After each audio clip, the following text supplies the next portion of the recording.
ia ile lofa maleanga le o le atua ia moli mai lo to soifua a o sa matou bola ia se fa popongo le tatou pokalame o le Maleifua mai le tai hau e le tanunga ia ila to umalo mau mai tatou fasalaunga e lunga o le tatou NUS TV valu fa pe ma le tatou Facebook page NUS podcast i so se tafa le lalolangi ma lo le soifua ma lo le langi mama Maleifua mai whanunga le lei i le nei tai hau e le tanunga ia o nisi o tunu o rei o lo mai mo mai ia la fato a o ye le mala malama ro le va viao ia ma to ni ia lo wa lima ono te ai le afori va ni ja ia tu sai mal fa tu langa no le tato po kalami au tu fia o te fa ta lo fa lo sa tau ia le la ma to lua ia o se malo fa lo ngia fu le tato po kalami ni ja ia le tama tai fa ia nga ia la le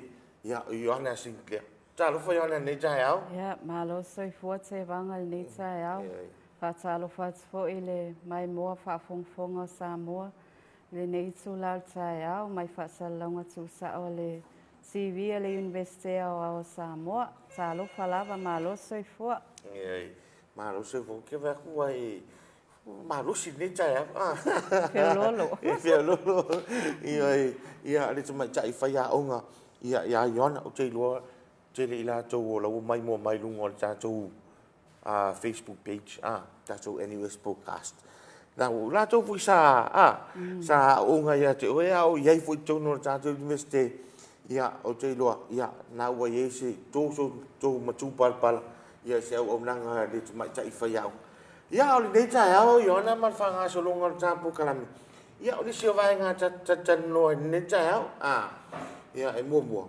ia fa fatai ale lo fa male ngal leo le ia wana se ia le tua le tai fo e fai tau le tu se lo fie o le aso le nei na fai le tu tatou te fie mo tatou o le le tele o te mi tele na fa ngai e mamalu o le tatou tunu ini me special event po ni me fo na le tupo te mi aso fa pitoa ma e lo tatou nu se o aso waso na fai ele tu ta to te o la fifi so fingalo na tu la ia ma lia sa no anga te vanga ia sa le le ia e ngalo tangata na fia fa tai le tu ela lança singa ia mai se lana poi nga ia tato ia mai se o tato atunu vi ia le li ona o nei fa mai o lo Stupu mai o lo anga le lava le tua ya Samoa.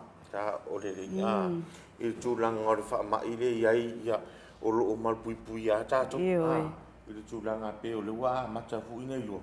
Ia wa ta ia to te le o le ta to tu lu le fa tu o le fa yo tu pui. So tu lang ale na ia fa tai le lo fo mele anga le o le tu. Ia o lo ma fai pe o na pui ya Samoa tu lang o fa mai.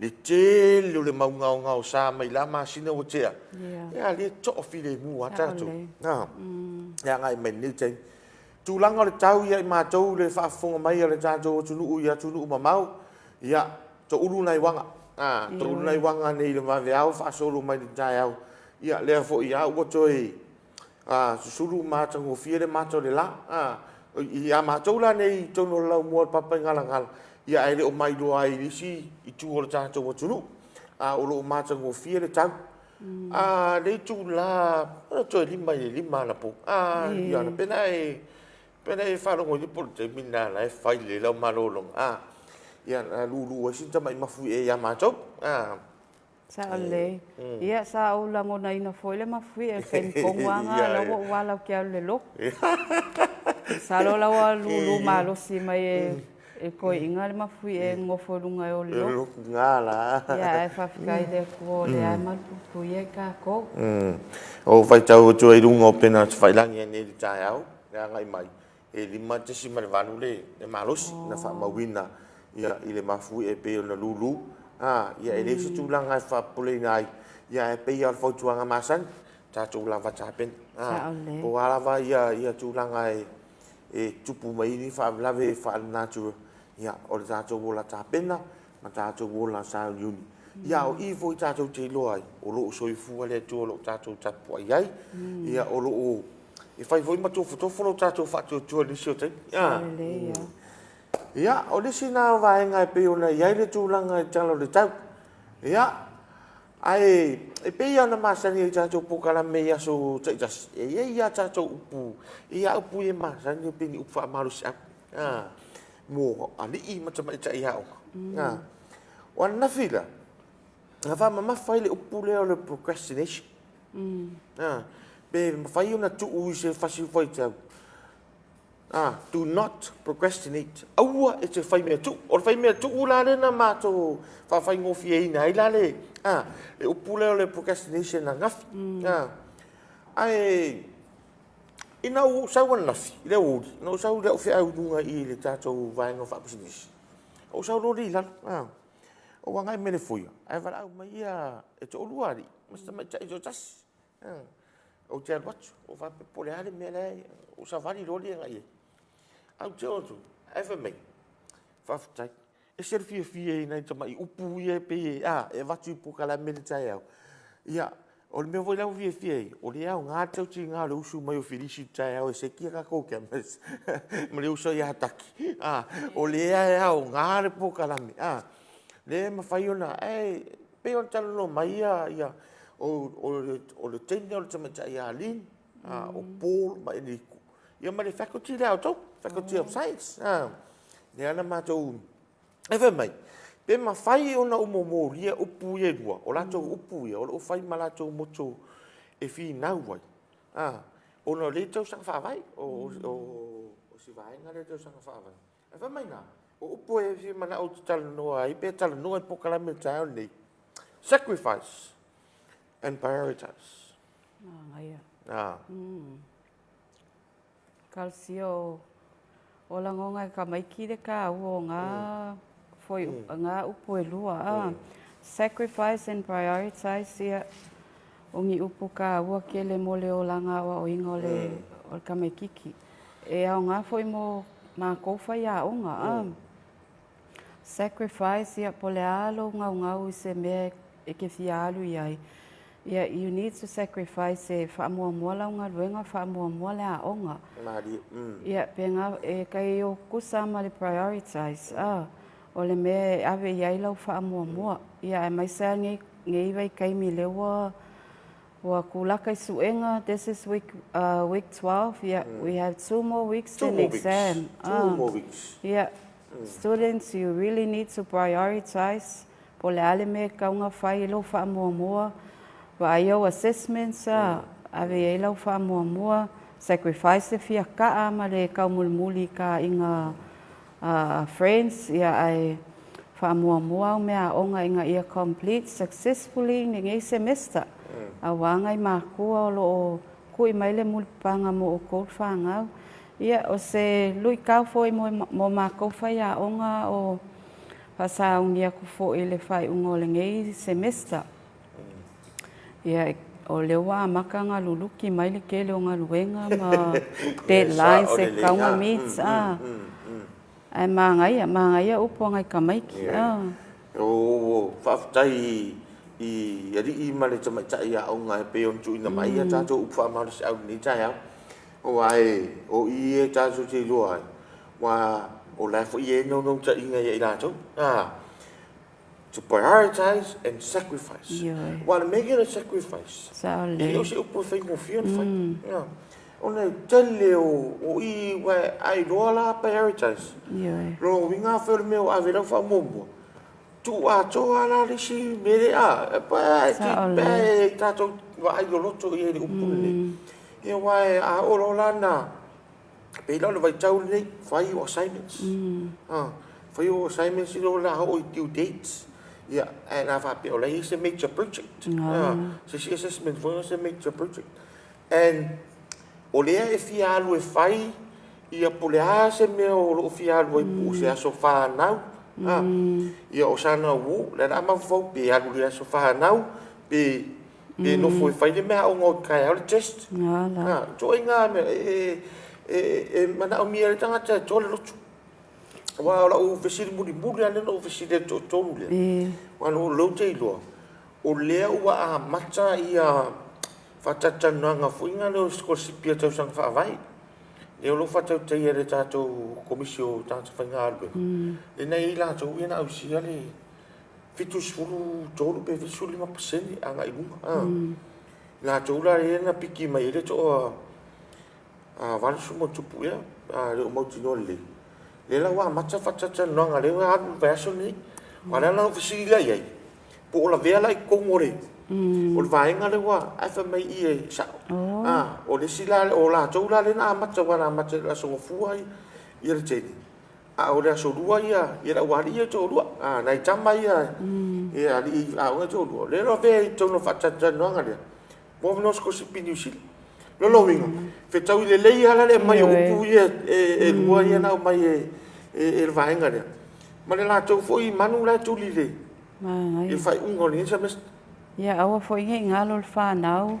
Ia le sacrifice anai mātua o lo whai mo o tau.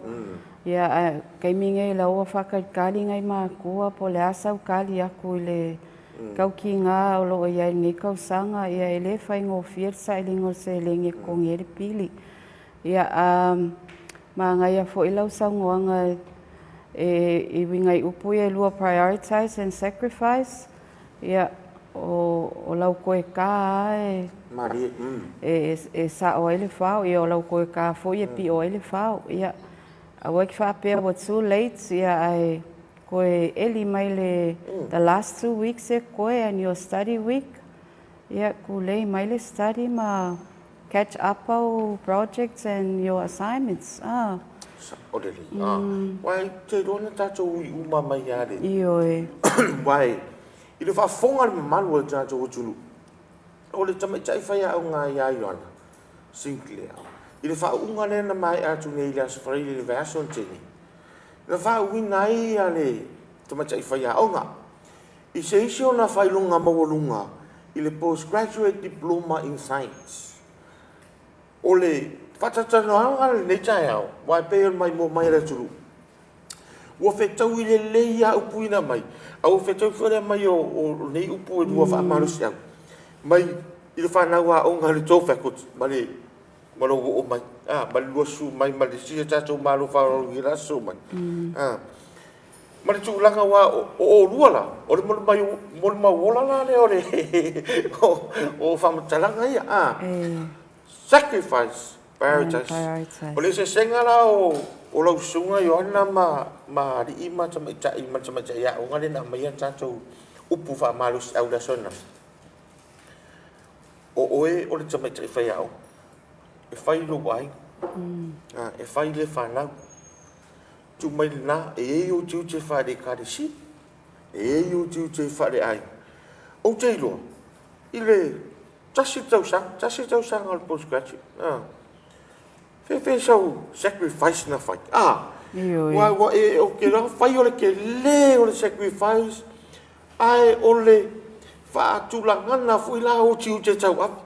Fe awi lau whaamumua. Whai ngolo prioritization na. O po whea le mea I ke a ngai mumua I le aso. A whea le mea te whai ua. Ia wai a ngāno whaasoa. O le whaafonga mai ma manua le tātou tulu. O te iloa. O lai whaafonga mai fo. Ia. Na I uso to o lua mai to finere na o mai e tātou whaamarusi au. I sau noanga le nei au. E tu sai mari. Tu langa I peona I eiro o langa tau whai. Ia wanu whai wina. Te roa I si skipu le langa e koi. No e feo lolo la sacrifice na whai. I le si sacrifice la po ale peato e whaso solo lunga tau whai. Ia sa le lava le sau noanga te vanga. Ia o lui tau na le taimi fo ina tau whai e sa ili le nei whai longa wa whapaleina I le lava ia so. Ia vi ia le atua ilo nanga le lei malana whaasoa mai I le tangata. Ia e sa o le lei alau sau noanga o au. I'm a full-time lecturer, full-time I le whaingaruenga, ia koe a onga, koe a lako le whale, e le mawhainga ngā kuukiu ke kaunwhai le a inga. Ia o fo I commitments I kongo le loku, ia e le mawhainga ka alo ai, ka kere fia whaalia lia fo I whapea o ka ika le ka ke study e sulu ale ulu le whainga le aonga le whaiange. E fusukangi inga ia kau lau o wha moe moe. Ia o se lu i kau fo mo le whanau aonga. I was so happy to see my students last week. They all say congratulations to me. Ia o se lu i tau lea mo i la tau. And this is for them. A whai it's never too late to study. A whai o le makua lea le waka iai le ma whaingo ka whaia. Ia ma ngai ke le mo la kou le kup wa e la aiki. Ia ai sa kau ma whai lava inga ia awe lau wha mua i lau wa onga, awe lau wha mua i lau a inga. Ia o au kiu ke i le kongo le kalesia. Ia ai whawhikai le li i wa ma whai onga whakau nguu ia le ngei wha mua sa o mua miki ai. Ia o le iai le si la asanga le wa a maka. Ia kalo ai le li e whaasosoa mai le maalosi nga ia mwhai o nga kau awe kiu ke ngā luenga. Ia ma whaakingo le a onga. Ei, o le whaafonga le tātou o tunu.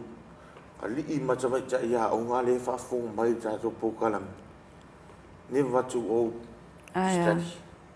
And never too old to learn new things. E ma whai ana e successful le ale matu o lo soifua. E ma whai lava ona e au sia ni si tūlanga mōlu. O te ilo fui o le lui le nā mō whanau a onga. Ai, o se ata whatai tai leo le ngā luenga whawhai a onga pēr ngai sau no yohana nei tai am. Whafonga fui ale tātou tunu. O tātou whai a onga. I le ngata fui nei whai a onga. Ai pe o se role model. Pe ke model inga se ata fui le mua. Mo au students po mo ina tau o la tu o tonu o lau masengo. Na te do fie e fa na wa o ngai e va ai ia wa au sia na tu la. Ia wa de ngata I lo vita to we in the university. E te fa ya on full time. Ai tu fu tau fu nei tu ya. Wa pe o ai nga ole o ka ko university ia a whai a vea oe ma se whai a onga i e kaunga e sa ili whai longa nga ilunga i siku langa e nga i am whai onga e au sia ia whaavai ka kaunga i ai ia le whai a onga ngei le NUS. E ri se te mina e whalongo ui kau whaki. Oi, o makua ke le au kai miwa. Pe on whai aku. E pusukangi ia mere nga whai. E le mawhai nga kia ilo ka a inga. Ia le mawhai nga whama mulu mai a kiu ke le loko. Ia ai o le whi ngā ua le nga whai ai le. Ai o le ke le au kai miwa la ngonga nga o mai o le musu. O iai le musu. Ia ai o le loko e whai ai. Ia mai wha moe le li. O le pole e vui ki mo ai si ko u yengi me ai pole a mengo ka ko sia onga ia mai u pe na fa pe a talu te toya onga ku mari o sa ole avangoanga makele I maua ma le usolenga o lo walu ke full time la onga e mawhainga kia I mame umanga le onga ke focus ai ia ai pe kai o ngei vai kai mi mar kulanga le fa ma yo lo ka ko ye ma va ko vik o le alanga o le mawhai nga ma o ese masa mo ai amu ia nga ka mai ke maua vangoa e o ai nga le onga wa ile ai angi si commitments ai o le mea kongoanga e manga o mia le o langa ka mai kia onga ia pe on whai ako e vi ia le li I le whaasosoa mai malosi ia le wama whai inga kaungu lea wha moe. O ana o ata i ana I le lau sau nuanga le te whai mai e te tau a ia I rātou a whapea la le wa e le whainga luinga le wa e anu a le a onga a e whale tonu. Lono minga la e le mea ia ngā ale ma ngai a foi le bangoa le o mama o ngai Samoa ele e ko kelele I loa la saka unga ai pe a ku loa la lo ka inga ka lui fa fo ia fa le kongu mai ia wale manga ia loa ai pe le manga ia le fai nga fa pe fa le kongu ai le lo se o tala tau te tau su ai ne ta mai pe ona fa so sunga fai ha I di fai ngo fi le ala le na ui mai tasi tau sa ai au te loa e ko se taimi o va pe a tu te mare ai ga se ku ia nga me e wa o te loa e fai o le a onga ko e lo ko le fale o pe a lo si lo official fale ya e fa sa ku sa nganga ke va o we le se a inga pe e o le kulele alanga o le complete o le study le e le se kama lo fa la mai me la nga va vela nga Pea tūlanga na whonga tata watinu. Ia, o le mātango fie fo I man whelau na nwai. Ia, o le sāwaringa tamai tai a Ioana. I le tasi tausang, pe o le wha winai. Ia, I lona wha I longa le postgraduate diploma in science. I le vai aso na te nei. Ia, I le wha unga tele a Zato University. Ia, le se o tūlanga pe o na iai. Ia, wā le la. Wā mai ala le tūlanga wā le wā.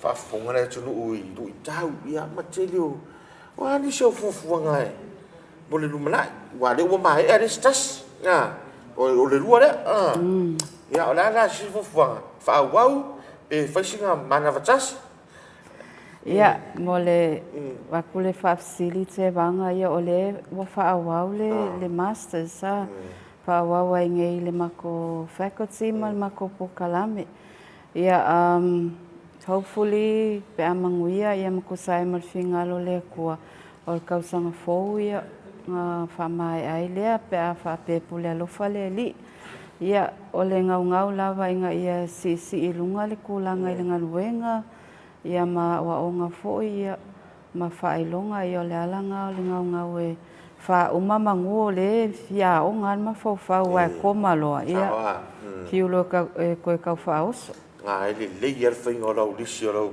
Le iar whaingo prioritization. So inga le prioritize le iar il taimin ni. Ia wai o te loa. A su mai ia le sunga tamatai wha o ngā le so mai ha tawa. O te langa whai la sina wala o lual vai. Ngā le a te fo I le aika. O te loa.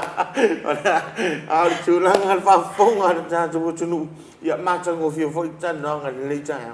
Ia le o tu whafonga. Ia sama tai fai a onga. Ia le ngata ina ngā lue full time.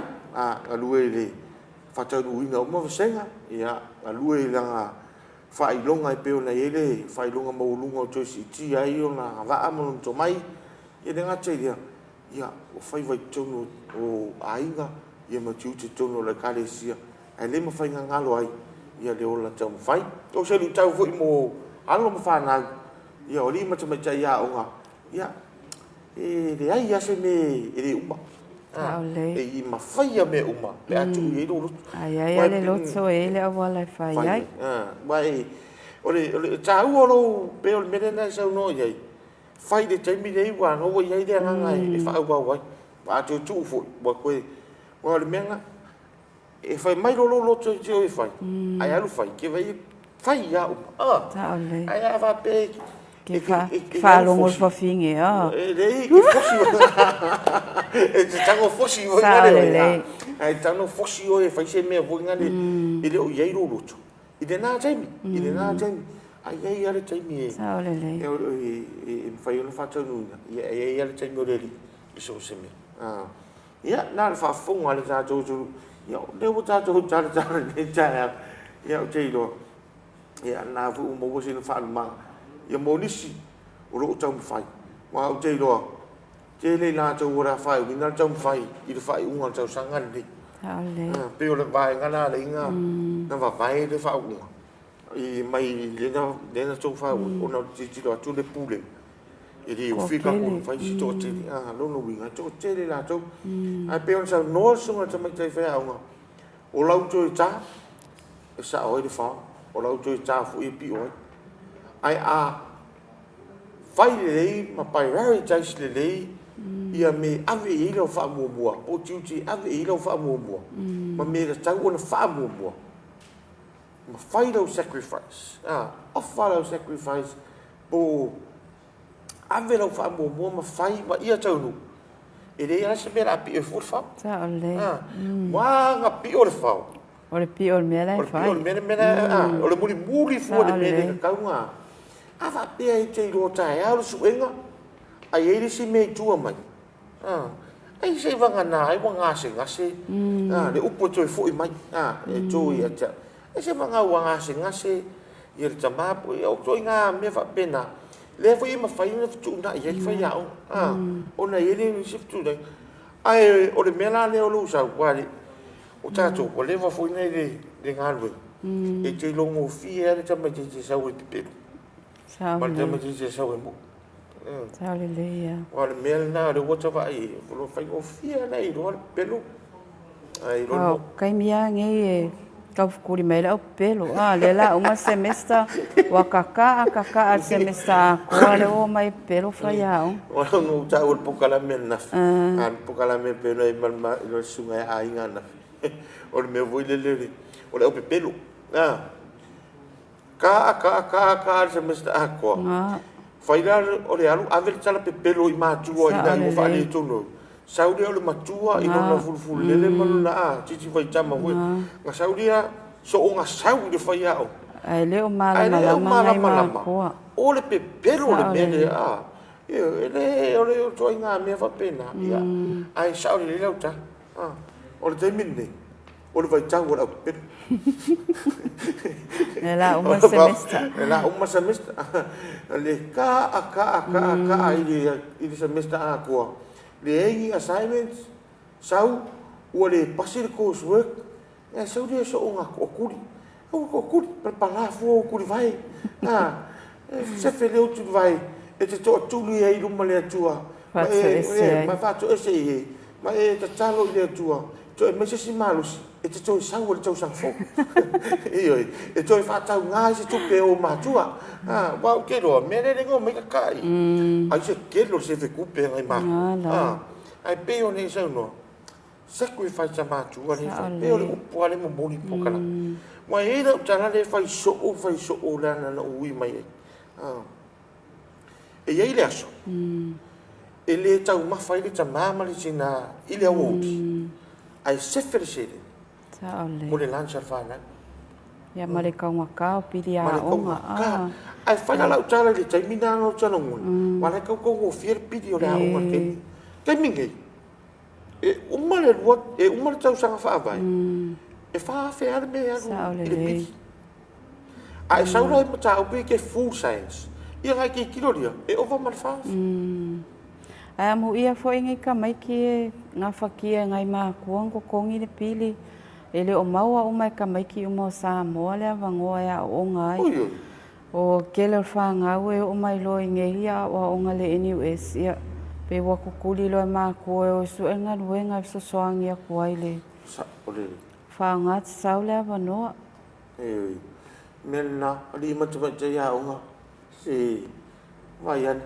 if va pe fa ya ku ya le si o so o le sistema de dia o se skipping nga se we ma fo tase le atalo tama ma fo tase le atalo jina ma fo po le ale me o lo fa ile tau sa minga lo tama ma lo jina ile fale ale che ile ha o tu langa na pe o pe fa tu le nga ia po kala me tau o le nga tsa fa lo po kala me ya wa si fi o matua alo tu winga lo fo jo wai esse le ke le o le sacrifice a mato moni lava e taimi na mato I taimi fo ia I so sanga fa vai I mato taimi e ai nisi o uso mato fa fine o te rona au mai maka moruru ia o mai fole me fo le passo scorsi wale pe o nana fa muy ia ia e o fa le taimi o le pi wale ia ole ma ai mo te ma to wa ku le mo runga maka e mo me kosu o le nga fatia ma to na to ngi le pi ina te ia re pera le mele tsau no ai olo whainga luenga. Le na wo ne temi.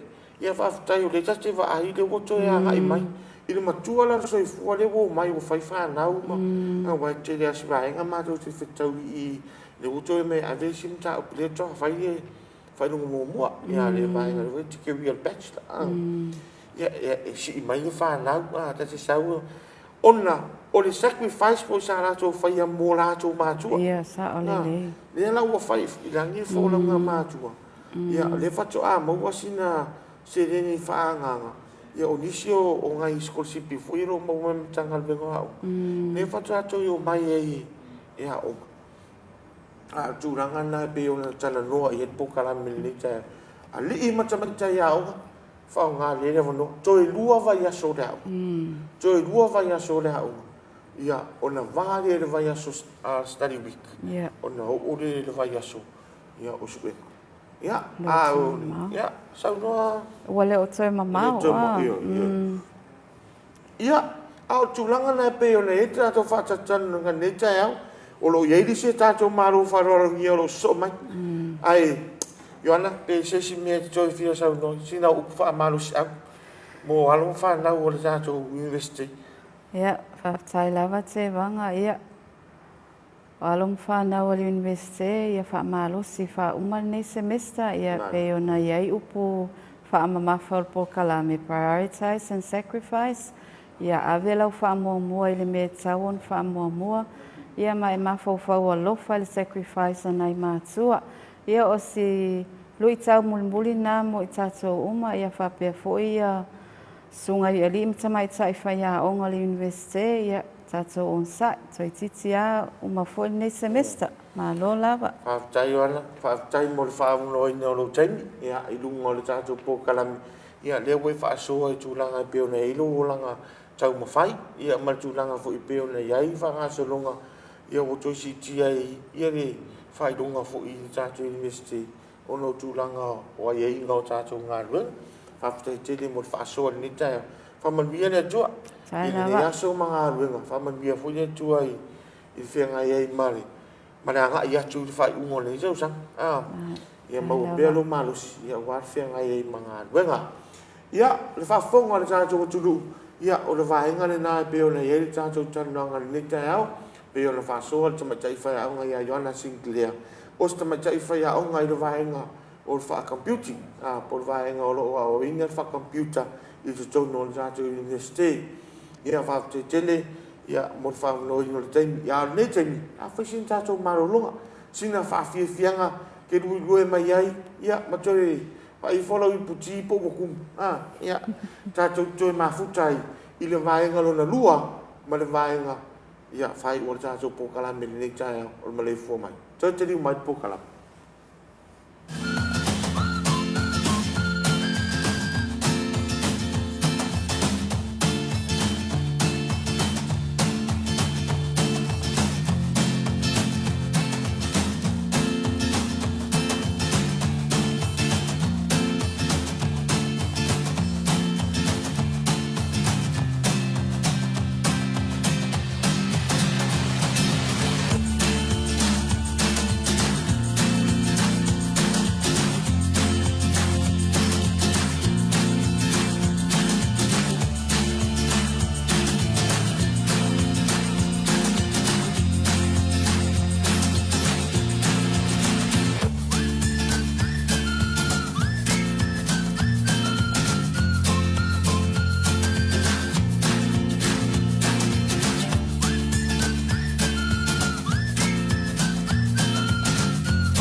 le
cho mai o taso po kala mele ja o pe o le fai do le vai nga mo ya e le se taso manu fa lo ni ni ja au ya pe o na ya le tama chai fa ya o nga ya le tama ja ya tara ba tu ya le wo mama fu ta tu le vai nga o le taso po kala me o se tama chai fa ya o nga le tama chai fa ya o nga i le taso pokalame o le computing po fa computer ia o lo iai ia le tamaita ia tara o tara fatasi ai mal tamaita ia yon Sinclair pe o le na i mai ka mo mo ta pokalame o ila ua ia ni se fa ia unga le ana fa u le tatou fa unga tele na fai ia i le asfai le tene fa wina i fu lo fa lo maulunga ia o postgraduate diploma in science oi o te loa ia le mai mo mai le tulu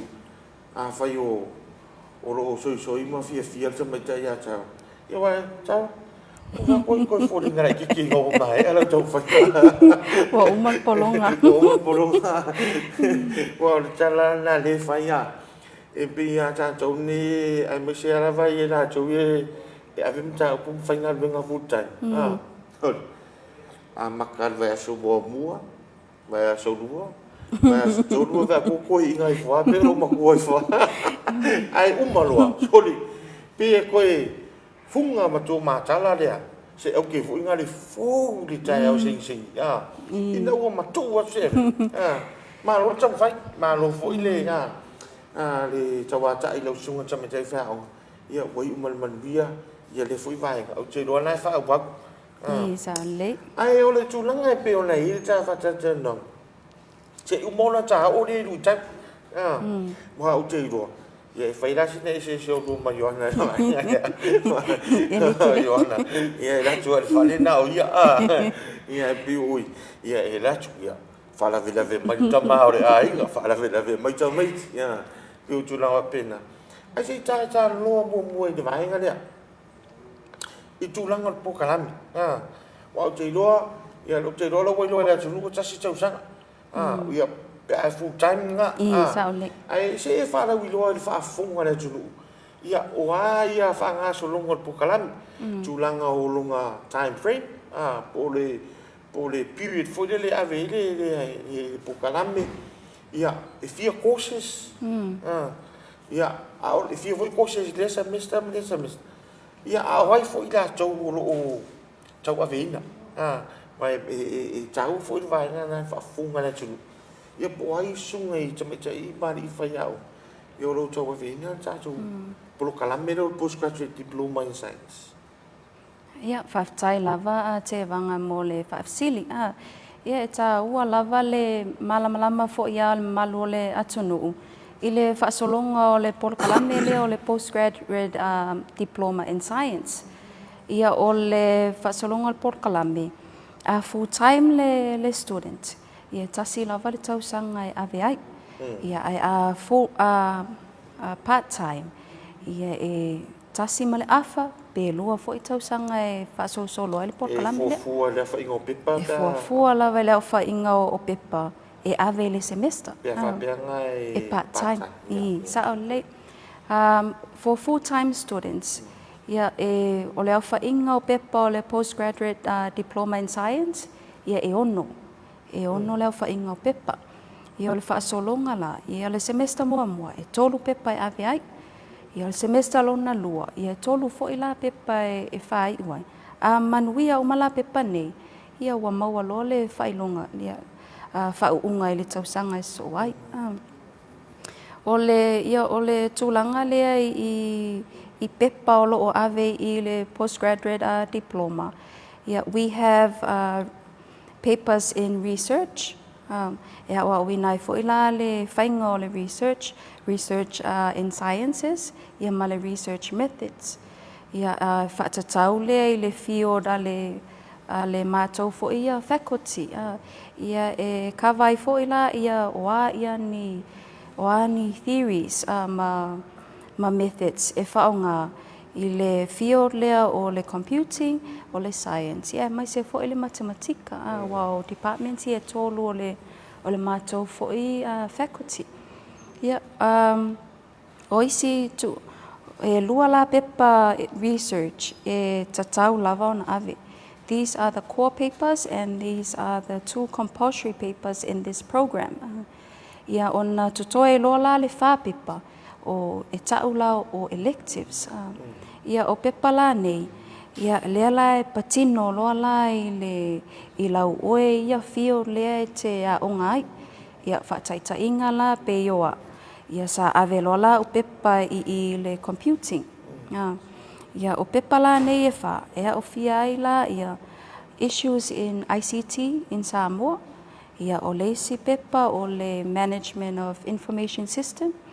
Ia in organizations. Ia o leisi pepa o le ia mea tau network. Ia malesi lola pepa muli muli. Ia o issues in ICT in education. Ia le teimi le o le whaasolonga le o le porkalame le teimi sama o ngai fwoi ma ua i le tausanga wa mawai. Ia o ese fwoi la isi pepa i whaasolsol. Pe anga inga ia tu le ilunga i le si fwoi la asanga. I le si whailonga i lunga atu. Ia o le time frame, pe ona whailoa atu. Ia e fuafua lava. Part time no la. Ia e usually lava I recommend ia le ia e ave mua ia pepa research. Ia ona o le tūlanga fo lea i le postgraduate diploma. Ia o i le la amata o na whaamalusia ai le tūlanga tau research. Ta ua fo ia o lea vaenga. I might say i le ngaluenga fo i whaafaya unga i le university. This is one important aspect and element in our career. Ia ngai ia tūlunga i leisi tūlanga. Ia o le research lava e tau lava na velo maa i le tūlanga fo ia e le ngata i le teach. Ia ini publications. Yeah. 2 compulsory papers Yes. or 2 compulsory courses and 4 electives. Yes. Peo lua la mata upo te tawana abi. Yes. In which that is research paper. Yes. Okay. So te tawana abi vaenga na ona I whiri lola I vaenga I mata upo wha. Yes. I wha ato ai lau. Whaatoa ai loa le ono. Ono pepa e tauna avi. Te dolo mo ni no le wha fonga na tunu ui vaenga le na. Tasi te tau sanga, pe a wha pea e full time. Nono winga, I te sau fo ingari aso uma. Nono winga tolu le first semester, tolu le second semester. Ai a wha pea e te sau o oio sanga tau fo ingari le a onga whawai teimi. O part time. Ia, e tasi, mane awha, ia pole rua fo tau sanga. E fua lava. Ia le tūranga e peo nei ei. Ia le whaatinonga o le o le taimi re te fia o ngai mai fo I lungo le sere. Yes, sa o le. I le va pe a o ngai ki kungangi fo lungo le sere. Ma losia ia fanga mo ko. Kasi sa. Ia vai kula fa singa ma losia lungo sere ma. Ma yo ana fo le va o ro. Ai me voi ngai va fikai ngai sponsor no. Sa o le. Te ro ia na wa va venga u. Ia ai mo na tu ye ke dang o mai fu ngale self sponsor. Po self funded. Ia vai ngalana. E fu ai lunga tulanga o le sharing. Po le sharing. Ia tara le wai tanora e po kalambi. O ai la tu sunga I fa ya o la tu to ve na ia po kalambi nei pa fa fonga ta tu. Ia o porkalame nei ia o mato senior staff e teachinga ia courses nei. Ia o le afionga ia Professor Mwangu Tutia Chan Mau. She is the leading lecturer here. E teachinga ia mato courses nei. Whaatase fo ila ma le afionga ia langaseu Dr. Enna Temese. Ia fo ilea le whaatautaia ia isi courses. Ia ai foi ese foi la semesters foi la isi mato whaiaonga I olo o ia foi la tau courses e fua lava I le semester le e alu ai le e awhai ia courses. O te loa I lisi visili mene tunu wa reo wha fonga mai I la tau lo tau e veina. E funga I professor I mawhai on senior. E awha kamane online pe nga o le face to face turanga mai on campus. Okay, mana ia le whafisili. Ia o le teimile nei, ona o lea ua iai le tatou platform lea o le Moodle. Ia o le teimila le nei, all the resources o e lunga o le Moodle. Whaelanga e online? Yeah, I encourage la mātou e mātou e la tau o lo whaafoia ia mata upu. E whai pēr le face to face. Te leo leo ngā, manu o lea ma whaina whai le teimi nei. Le face to face lea, e tā ua ia, teimi le whai umai whesili. Whaamalama mai foi, po oa nisi notes e mo mia o na whaamalama mai. Ia tala noa ai, whaingo fie foi la ia lea mo i mātou. O na malama ma ngai lumai I le tu wa onga. But mea tau resources a ia, or the notes, the extra readings, any announcements, we communicate using this the platform we're using. Wa nau ta ua le vai ngale po I ka ko online. I ke o ni se fa fonga me tulu mau. Ai te mi nei da ele o fa ngale online. Ele o fully online. Ai mai mo a fai ai ke ai o lo wa ha I ta tu misti. Yes. Ina fai na afa o maga ko courses po ina fai ngai ka ko online courses. Like proper fully online courses. Em fai e ona afa mo la tu fu inga le fia o nga mai va. Ya te mi nei dei o le lava fai de face to face. Mai wo te tongu le me le o le ese. O le face to face learning. Mai me ta o le online learning. I mo me ka mai show courses o I fai na fai online ni da te ye. Ona ta sa ka fisili fu ngal fa wa le fa o pu I me. E se le ba nga yo ka ma fo fo ngala ye. O mo longa fa o longa ni fa o pu ngala I me. Ka sia e mo ko fai ka ko e se I me e se me ko ma sa o le o le man na ia na o le fa so fo ngale va ya tu. I fai a nga fa so mai. Pe fai ko fo na ma mai fai a nga. I le anu ka ni ma fo ngale fa ma tala I le mele I lo te ma ho fa. O nge upu ala e fa vai actions. Sa le sa no nga. Ia o le tūlanga lava na o I courses ale I le mata upu polpokalami. Ia o lava ta pena fo ia ta pena fo ia I le tūlanga le te I wa lockdown tatu. Ia alawa ia I uma resources I lunga e mawhaina fai ele implement ele online learning. Ia wa oisi teimi. O le whainga fo ia mātou wasenga. Ia whataitai fo le Zoom listing. Ia le ngata whai le face to face. Ia o le Zoom foi. Ia o la tala noa ai foi. Yes. Po le officer foi al whaia unga ia. Le jere vai ngana. O le mele ua tawa I le malusi o le technology. Yes. I le wai te mine I tūlanga. O le tau, o le whaonga ina o le technology mua awa onga. E ma le tūlanga le o le tāpena pena o tātou. Just in case there's another lockdown. Yes. Le tūlanga fui le ua o mai whama. Tātou le rie o mai whama. Ai, o tāpenanga. O le ola tāpena pena. Mai I poisa ngai alo tātou whatutua. Ai le o fata se mga alwe. Ni sa ole. Tawa le ala o mani no ala vai ngai. Au te iro le mena fi fa fonga me tsa so tu. I lu tau, I lu tau ane ne fi ngai mo I. Fa te tsaina ia wai le o yo na ia wai. Tu nanga fu ngai le pu ngase ia. Ia. Wai fa na to se yo. Au te iro o lau sua. Te wanga ngasi mai ia so walo foi ngale le kaimi o le assignment e kiu kaya ai mai roma tama ora ai oi o tama po ka o ia fa na we le fa na mana ia fa ai ngasi mai roma ma so walo foi wala ni lu itau fa vena fa vasenga tu ranga ia mo ele tau nua ma le mere va tu le to pulo full time I le ngāwe. Koe full time I le awa onga. And as a full time mother. E maku wa I whainga tā. E au ngā whai le whasua. Mai kere kako mature students.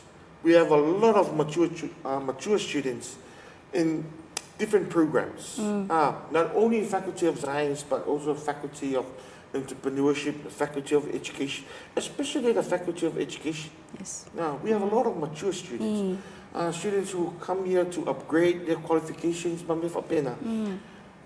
Tā ua whai no whaso. Wha fonga na tātou tulu. Ia, ni taya. Ia whawtai te wanga ma whawsili. Ia o le nei journey, ele I whaingo whie. O na peona e taua ia na whawsanga. Ia lava ma whawhita auli from time to time. Especially when ia commitments I o le ainga. O le whanau e la iti. E mo mia lava le attention. Ia o le awala lava sa taumawhai ai e handle. Ia o le whetutu na I le o le taimi. Time management is one important element to adopt, very important to schedule. Ia o lesi o le tūlanga sa taumawhai ai lava. Ia saulo I le ngaluenga. Ia o le ngaluenga I whamuamua. A mai alola I ngaluenga I le aso. O le o ani tūla le tutoi. Devote to lo e whai ai ia studies. Ia o le taumawhainga. Alua tūlo lai le whale. Ia o le taimi la lea wa tauloa o na focus e ai ia e whengai e fo I matawhai o I fo I o le ainga. Ia awa ne I overlap ia vaenga ne e lua. Ia solonga lei. Awa ave fo I la ta attention. Ia peanga ia tufo I le whale. Ave la attention I matawhai o le ainga. Ia mawhai e fo ina fo ia nisi whawhitau lea mai se ale lei fo ina wa ai le whanawiti. Ia malolosi lava e le iai ia tūlanga whapena. Ia o le taumawhai lana. Uma fo I wa afo inge wa mai ana ia na tūlanga. Ia maua sisi tūla e toi whaitau e fo ia sisi mea onga. O le tu na ai lava. Time management, very important. Yeah. E sere ma lo se o whaingoro paradise nga ia. Fe tu na time management. Usu mai le ngā ruenga, whatino le ngā ruenga, peona sau no le tamai tai. Ia ta. Ai, umana ngā ruenga.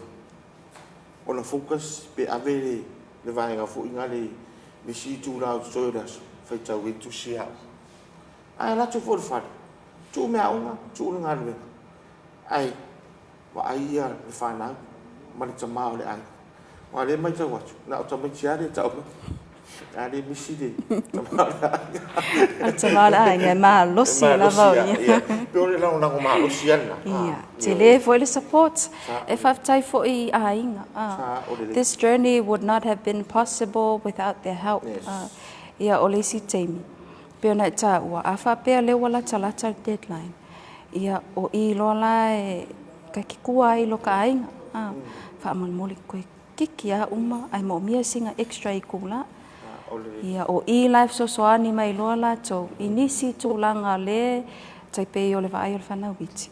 Ia ai se I omi mea onga se ni tonu. Ia ona toi whawawai foi la ia leo tiuti. Sa o le. Ele fai whangalo inga le. Ia le tau tua ai. Onga le kūlanga e pe onga. Sosoani ai. Ia whawtai ai. Malilango lang. Ia ai. Na ia lo whaanga o le tātou pokala me lo mori mai lunga o le tātou TV. Lo mori whapitoa mai mo orua. Tāra ma, te mai tai a whaianga ia iwan. Ia, Nana Brown Smith. Ia, whatala whātou tātou pokala me ne tai au. Ma ro le, so I fua ma ro, fo I lange ma. Sin tā leipen. Ia, ma ro so I fua. Ma ro whaptai le whātou si mai tātou pokala me. Knox Misa. Ioi. Ma ro le, whātou si mai tātou pokala me.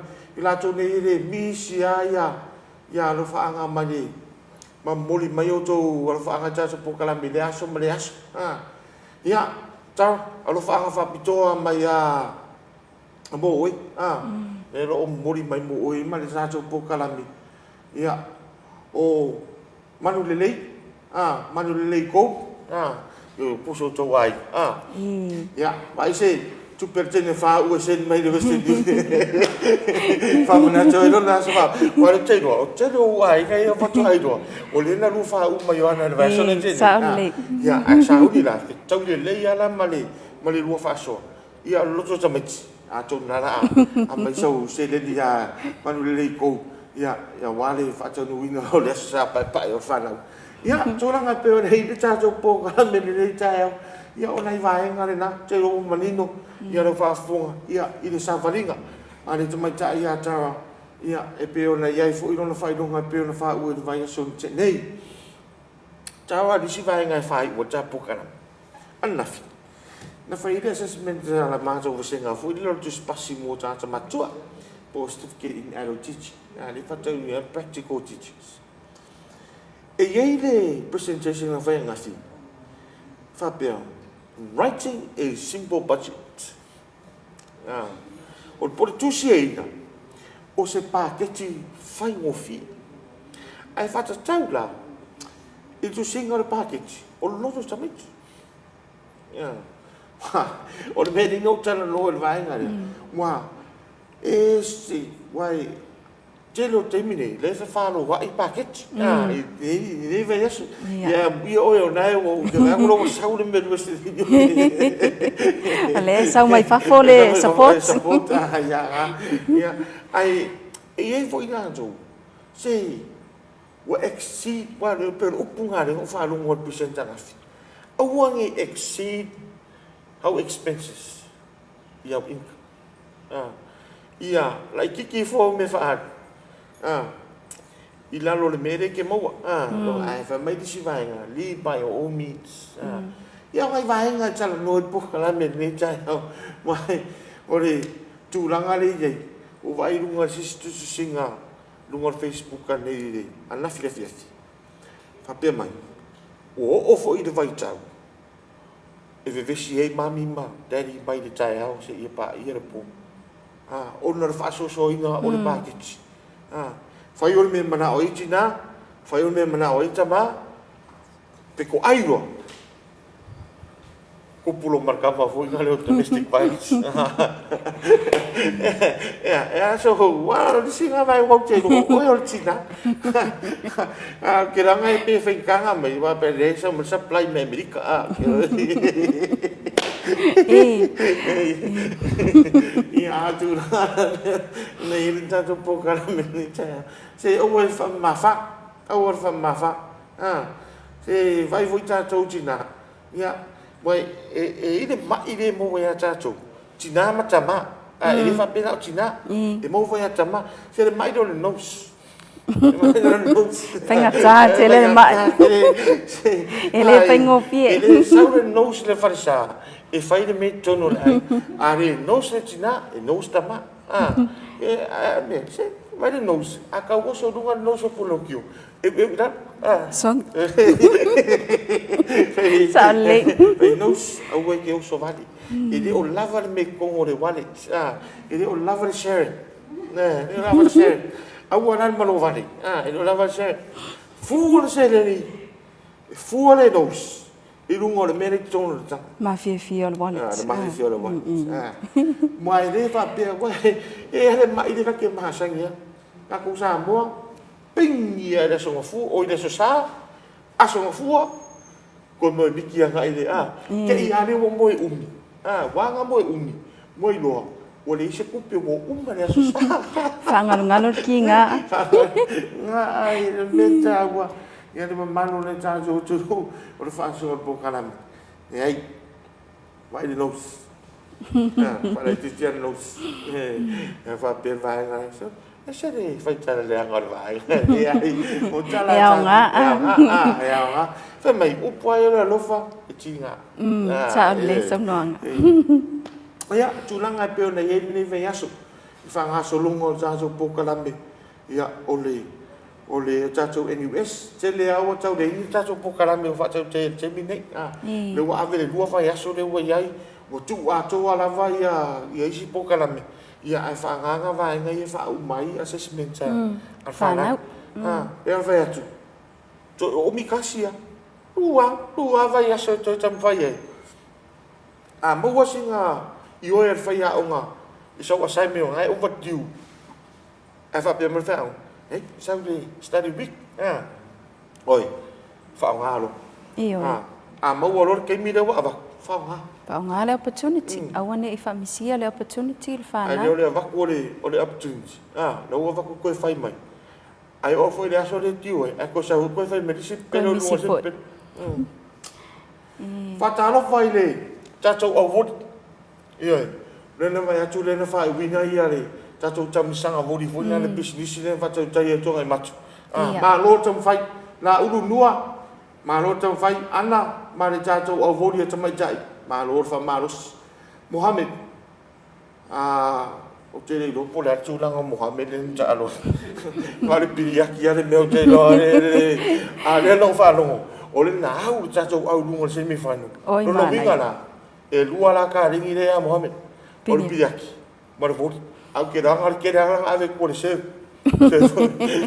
a vai vai se ver ko inga se va la lo le se chance ma lo Mohammed ma lo fo I ta to o finga luenga au tama ma mai tai ma lo fa ma lo si ia o te loa ia e mo malava ni wa la to uma fu business sa au wai nei a tamu sanga le o tamu sanga voli ia ma lo fa malos a to no fo I o ka no ngai ia ka fia ma wel fa malos tino ili fa pikela ko fa ai o pa wala ku I o wa mena te loa ia nua ia la u nua le o nua fa de tono tu a o nua o sa ta mo e te le tono malai finau ele fo te le ala fo ngale na sawa atu le alu fo ngale vai de polo ala ku me kasia ya pe ma lo pa tai se ta to o te mai ta ya na la usia se mi final le yo to na ta to o se top 4 e fo nai au fo na ma lolo a ta mi sanga mo yo e to yo so fo de la ta sang fo o le poli ya tu langa pe ona ye de ne vai aso man fanga so longo o le vai aso fo o le vai aso lo su nga ta tum ta es ta tu vai nga le la lo su sai o le aso mafua a matai ya ma tu ya ma ya ne lo wal a fa pe nei lo walo I ta tu po kala me o le technical vocational education and training ya po fa po TVET ya ai folo walo e ina to na la mata su nga versfu no vinga e ta ua sia fa malos au fa nau ali mata mai tai au fa malos lewa le tai au pe o tatu sacrifice and prioritize lewa to va ai ya lewa fai ma sunga tama tai fa au ngai pe nei ta po kara min tai au ya moria ni vai ngon se au fa malos ia tatu fa malos au nei tai fa tai ya po tai ya enerico fa pele to mai ya o nga ni ma faculty of science ia mo tanto upu nevers man we to interview pe ona va ya ava pe ona wa final interview o tanto mo ava no scosi pi fo ia va aso ya e de o nga tai nga man jua e ta tau ona e pasi uma i le semester nei ia pasi fo I lona tūlanga ma walunga i fa pe kau ina pasi e tau ana e toi mau fo le e pasi dia na e pasi le first semester te rola fa fonga mai uso ya Paul ma ne liko ma le to fine ali o to fa malus au ne ja o te lo o fa malus au fo na wa ya inisio aloma fa na u to no ja to university le ngata ja to lo mu pa ngala ia au le ja to au mu le au sei le mu lu ma le ja to wa o nga fa fo mai ya ono le tulanga fo ja po kala me me time e si vai nga te pia sa no ye ta ai di fa wina ja po kala me ni ja ia le ai fa tai lava mo le avanoa mana ia fo ile fa tata noanga nei tai au ia fa soa toi fo I yalo ma fa nau ia wa le wala tai ia taimi o la to suenga mana ia upo le tai au o le sacrifice ma le prioritize le wa toi le toi o mi se taimi o toi sacrifice po o ani tūlanga nei o ni tūlanga o lo na wai fo sacrifice ni ngā tūlanga ia ai prioritize ia whainga mea onga ia I manuia ia suenga o le a ngā ia tuai I le masina fau ia wai umalo fo I suenga ia ona walata fo ia le fai unga le tausanga ia o le taimi la nai e fia I loa ma celebrate ia wha manuianga I o maua pe a mai ale le ia o ongan ni chau sang ni pháp trái phụ một nấy trái áo pha nói nhau lâu trái đi ia we fa so e fo de manual cha cho tulu le nga che fam chari no cha cho po kalami o le postgraduate diploma in science ia au tu langa fo i pe na ia sa balinga i le tau sanga ia a tu le na tau fai le fai longa ia lu fam nui nei i le cha cho fa unga le version che nei ai pe ona cha no cha ia ali ma cha cha ia onga ia cho fa man losi o le version suma luan nei cho lu vai asu stoi Tō verso suma tō, o verso suma wha, i on wha mai a ina lia o onga. Ia o verso fōu, a mataria tō wha manatu, a mataria isu inga tātou a vasenga i lalo le tivet, mai uma wha isu inga. Ia pēo nā ngā i leo li siwa inga la kōpoi ka tasmin. Ia on wha i o i leo li tausanga, ia tūlanga wha pēnā. Ia o li siwa inga ia, masani o le tātou pōkalame, ia e momoli atu ia wha miang, a jaso puka la men jan mamanu o jaso tunu so tu te ma fai vo fe ngai ni yaso ia ina to fo na ma fu ta mai lunga o jaso Facebook page I tono fan fenga luenga mai se la to fenga o le yaso ni o le tele io tono fan fenga luenga this is your sacrifice mal prioritize la fai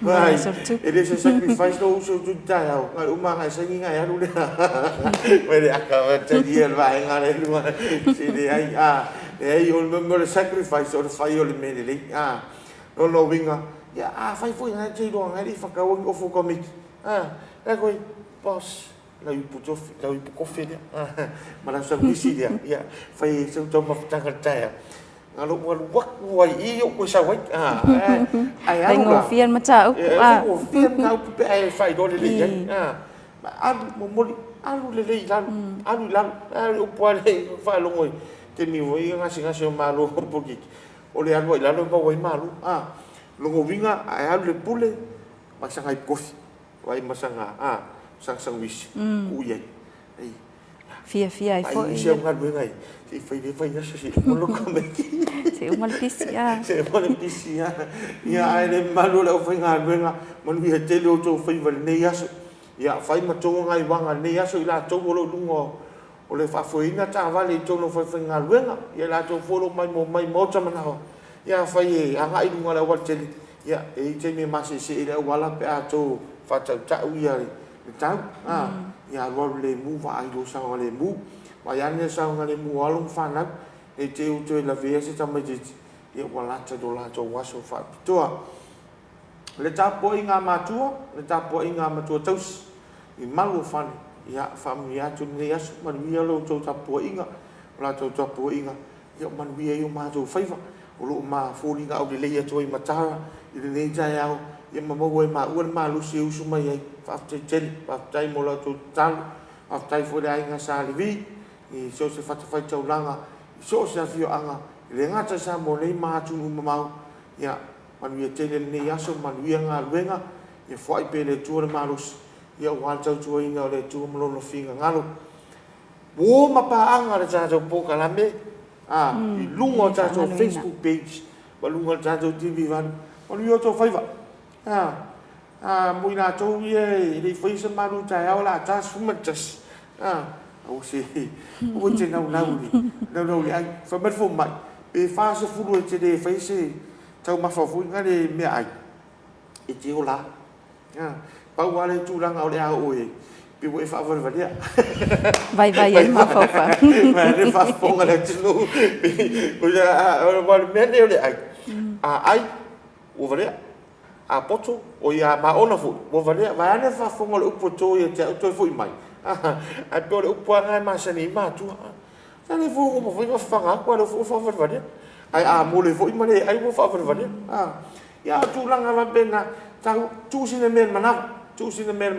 au le fa lo ina mo le ni wa uma e we le lo a le screen o computer ma se lo email ke wa ave se si me ya tu langa ta so finga luenga ni neste nei ya man wi o to fa va nei ya so ali ma tama ja ya onga man wi ya onga nei ya so ya man wi fo ya nga ya tu le no tama chicha man wi fo ya le nga ya tu neva o le long weekend ya au nisi tu lang ta tu filo ai ja ya Toi fai ni se tātou tala tai au lunga le tātou Maleifua Mai program, pol po kalame o Maleifua Mai, o po kalame watu i whautuanga, mo ri matamata ia au ngas po kalame fo i dolongo puyali i mātua, po kalame whatinoini o tono le tātou university. Ia, le aso, manu tele o fai wa Samoa, tātou toi whaira, le aso tai au lona taimi masani, lunga tātou po kalame o Maleifua Mai, tō wha, saifua.